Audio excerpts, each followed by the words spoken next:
So student, सबसे पहले हम ये जान लेते हैं कि हम भाई कैश बुक बनाते क्यों हैं। क्या लॉजिक है कैश बुक बनाने का? बहुत ही सिंपल लॉजिक है। देखो, कोई भी एक नॉर्मल जो कंपनी होती है उसमें दिन में 15-20 ट्रांजैक्शन तो कम से कम हो जाती है और पूरे साल में हजारों लाखों ट्रांजैक्शन हो जाती है। सर इतनी ट्रांजैक्शन? हाँ, अरे भाई कोई भी अगर कोई बिजनेस स्टार्ट करेगा तो सपोज करो आज उसने कोई 100 एम्प्लॉय को सैलरी दी, कभी फर्नीचर खरीदा, कभी व्हीकल खरीदा, कभी टेलीफोन एक्सपेंस पे किया, कभी रेंटल एक्सपेंस पे किया, तो ऐसे ना हजारों लाखों ट्रांजैक्शन एक नॉर्मल कंपनी में हो जाती है। मैं बड़ी कंपनी की बात करूं ना, रिलायंस होगी, विप्रो हो गई, टीसीएस हो गई, वहां पे तो कोई हजारों लाखों नहीं करोड़ों ट्रांजैक्शन होती हैं, बिकॉज इनकी कितनी सारी इनकी ब्रांचेस हैं। तो आप खुद ही सोचो कि जैसी कोई फाइनेंशियल ट्रांजैक्शन होगी, सबसे पहले हम कहां रिकॉर्ड करते हैं? सबसे पहले हम रिकॉर्ड करते हैं the books of original entry. मतलब कोई भी एंट्री जिसको मैं पैसों में मेजर कर सकता हूं उसको मैं रिकॉर्ड करूंगा the books of original entry. और बुक्स ऑफ ओरिजिनल एंट्री कौन सा होता है? जैसा कि आपको पता है वो होता है जनरल। मतलब जो भी बिजनेस में ट्रांजैक्शन होगी जिसको मैं पैसों में मेजर कर सकता हूं, पहले मैं रिकॉर्ड करूंगा जनरल। पर अब आप सोचो, जैसी कोई ट्रांजैक्शन हुई है, मैंने जनरल में रिकॉर्ड कर लिया, तो कोई एक बिजनेस के अंदर लाखों ट्रांजैक्शन जो होती है पूरे साल भर में, तो साल भर के बाद जनरल कैसा दिखेगा? लाखों ट्रांजैक्शन के बाद जनरल की जो बुक होगी ना वो इतनी मोटी हो जाएगी। तो यार बड़ी मुश्किल की बात हो जाएगी यार, इतनी मोटी बुक तो भैया हम ऑडिट कैसे करेंगे, कैसे मालूम करेंगे कंपनी ने सही किया है गलत किया है? बहुत डिफिकल्ट हो जाएगा। तो हमने क्या किया है, जनरल को जो इतनी मोटी बुक है उसको अपन ने फर्दर सब डिवाइड कर दिया है। बुक्स ऑफ ओरिजिनल एंट्री को मैंने फर्दर सब डिवाइड कर लिया है और इसको मैंने थोड़ा पतला कर दिया है। सर वो कैसे किया? मैंने क्या किया, जनरल को मैंने फर्दर सब डिवाइड कर लिया और जनरल को मैंने फर्दर सब डिवाइड किया इन सब बुक्स के अंदर। मतलब मैं जनरल को डिवाइड कर लिया जनरल प्रॉपर में, कैश बुक में, ये sales book, purchase return book, sales return book, bill receivable and bill payable book, इनमें मैंने सबको फर्दर सब डिवाइड कर लिया। मेरा लॉजिक क्या है इसमें डिवाइड करने का? लॉजिक बहुत सिंपल है कि मैं नहीं चाहता कि मेरी सारी ट्रांजैक्शन एक ही बुक के अंदर हो। मैंने उस बुक को अलग अलग डिवाइड कर लिया है। बट ये बुक्स ऑफ ओरिजिनल एंट्री है जिसको मैं सब्सिडियरी बुक भी बोलता हूं। जैसी कोई ट्रांजैक्शन होगी वो यहां पे रिकॉर्ड होगी। पर सर कैसे मालूम चलेगा कौन सी ट्रांजैक्शन जनरल में होगी, कौन सी कैश बुक में होगी, कौन सी परचेज की होगी? बताऊंगा ना धीरे धीरे। देखो अभी आज ये जो चैप्टर है ये कैश बुक का है, तो कैश बुक में कौन सी रिकॉर्ड होगी मैं वो बता रहा हूं। कैश बुक में सिर्फ और सिर्फ कैश की या बैंक की एंट्री रिकॉर्ड होगी। मतलब कैश में बैंक की भी, हाँ, कैश बुक का मतलब सिर्फ कैश का मतलब नहीं है, कैश बुक का मतलब है कैश और बैंक दोनों।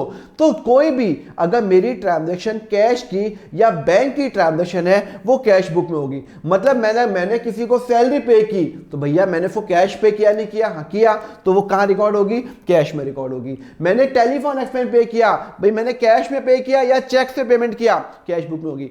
मैंने टेलीफोन एक्सपेंस पे नहीं किया, ड्यू है और इसको रिकॉर्ड तो करना पड़ेगा ना, पर वो कैश बुक में रिकॉर्ड नहीं होगी, क्योंकि जब मैंने टेलीफोन एक्सपेंस पे ही नहीं किया तो कैश तो गया नहीं ना, मेरा बैंक गया, तो वो कैश बुक में रिकॉर्ड नहीं होगी, वो जनरल प्रॉपर के अंदर रिकॉर्ड होगी। हम धीरे धीरे समझेंगे कौन सी एंट्री जनरल प्रॉपर में होगी, कौन सी एंट्री कैश बुक में होगी। पर अभी अपन ये समझ लेते हैं, any transaction which involve either cash और बैंक, कैश या बैंक, उसको मैं कहां रिकॉर्ड करूंगा? कैश बुक में रिकॉर्ड करूंगा। सिर्फ कैश की एंट्री आएगी, सिर्फ बैंक की एंट्री कैश बुक में आएगी, बाकी कोई एंट्री नहीं आएगी। कैश बुक का मतलब ही हो गया कैश और बैंक। अगर कोई परचेज है तो परचेज की एंट्री परचेज बुक में आएगी, परचेज रिटर्न की एंट्री परचेज रिटर्न में आएगी। हम धीरे धीरे इन सबको डिस्कस करेंगे, पर यह चैप्टर हमारा स्पेशली कैश बुक पे, मैं कैश बुक समझा रहा हूं तो फटाफट देख लेते हैं। कैश बुक मेरा ओरिजिनल एंट्री का बुक है, बुक ऑफ ओरिजिनल एंट्री। जैसे मैंने किसी का मैंने टेलीफोन एक्सपेंस पे किया तो मैं सबसे पहले कैश बुक में रिकॉर्ड करूंगा, जनरल प्रॉपर में रिकॉर्ड नहीं करूंगा, बिकॉज वो कैश की ट्रांजैक्शन है, वो यहां रिकॉर्ड होगा। तो अब इससे फायदा क्या हुआ, जनरल जो मेरा इतना मोटा था अब वो पतला हो गया और उसका अलग अलग डिवीजन हो गए और मेरा कैश बुक भी बन गई। तो it is a book of original entry, okay, it is a subsidiary and principal book also. इसका मतलब मैं समझा देता हूं, देखो मैंने यहां पे लिखा हुआ भी है। क्या ये सब्सिडरी प्रिंसिपल बुक दोनों है? हाँ दोनों है। देखो होता क्या है कि जब भी जब मैं कोई बुक बनाता हूं तो उसका अकाउंट भी बनता है। मतलब अगर मैंने किसी को रेंट पे किया तो मैं रेंट अकाउंट बनाऊंगा, मैंने किसी को सैलरी पे की तो सैलरी अकाउंट बनाऊंगा, मैंने व्हीकल खरीदा तो व्हीकल अकाउंट बनाऊंगा। तो जैसे मैं कोई ट्रांजैक्शन करता हूं उसकी मैं अलग अलग अकाउंट भी बनाता हूं और उस अकाउंट को मैं बोलता हूं लेजर। उस अकाउंट को मैं बोलता हूं लेजर और लेजर होता है प्रिंसिपल बुक।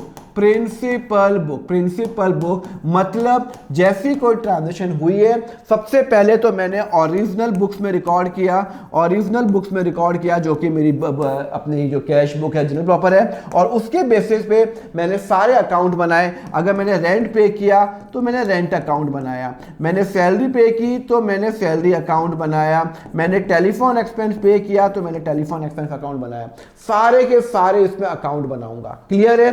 तो लेजर मेरा कौन सा अकाउंट हो गया? प्रिंसिपल, जो हम बाद में पढ़ने वाले लेजर बनाते कैसे हैं, it is a principal book. पर यहां लिखा हुआ है कि कैश बुक सब्सिडरी भी है, प्रिंसिपल बुक भी है। हाँ बहुत सिंपल लॉजिक है। देखो कैश बुक आपको बता चुका हूं, कैश बुक और जिसको मैं कैश जनरल बुक भी बोलता हूं, cash book of original entry है। जब कोई कंपनी या कोई बिजनेस कैश बुक बनाता है तो यहां पे वो कैश अकाउंट नहीं बनाएगा, मतलब there is no need to prepare a cash account and a bank account if cash book is maintain. मतलब cash book of original entry भी है और ये प्रिंसिपल बुक भी है, बिकॉज कैश अकाउंट बनेगा नहीं, बैंक अकाउंट बनेगा नहीं, मतलब ये लेजर का काम भी करेगा। तो कैश बुक जब भी मैं बनाऊंगा ये एक लेजर का काम भी करेगा, मतलब ये लेजर भी है और ये बुक्स ऑफ ओरिजिनल एंट्री भी है, ये प्रिंसिपल बुक भी है। बिकॉज जब कोई बिजनेस कैश बुक बनाता है तो वो कैश अकाउंट और बैंक अकाउंट अलग से नहीं बनाएगा। There is no need to prepare a cash account और a bank account. We will never ever prepare. अगर कैश बुक बनी हुई है तो कैश और बैंक अकाउंट की जरूरत नहीं है। मतलब कैश बुक जब बनाएंगे तब वो सब्सिडरी बुक भी है, ओके, और वो एक प्रिंसिपल बुक भी है, क्योंकि हमें कैश अकाउंट बैंक अकाउंट नहीं बनाना है, क्योंकि ये कैश अकाउंट बैंक अकाउंट का काम भी करेगा। सब क्लियर है? चलो, तो it is a both a principal, ये मैंने यहां पे लिखा हुआ भी है, cash transaction recorded in cash book and on this basis ledger account is prepared. But ये प्रिंसिपल बुक भी है बिकॉज ऑन दिस बेसिस हम कैश अकाउंट कभी भी नहीं बनाते। चलो यहां पे क्लियर हो गया। तो सबसे पहले it is a principal book, also बता चुका हूं subsidy principal book. There is no need to prepare a cash account when cash book. अगर मैं कैश बुक बना रहा हूं तो ध्यान रखना कैश अकाउंट नहीं बनेगा, बैंक अकाउंट नहीं बनेगा, ओके। तो कैश बुक एक लेजर भी है, it is also known as generalised ledger. Generalised ledger भी बोलता हूं। इट रिकॉर्ड क्या क्या रिकॉर्ड करेगा, सब इसमें आएंगे। चलो, अब कैश अकाउंट और कैश बुक में फर्क क्या हो गया?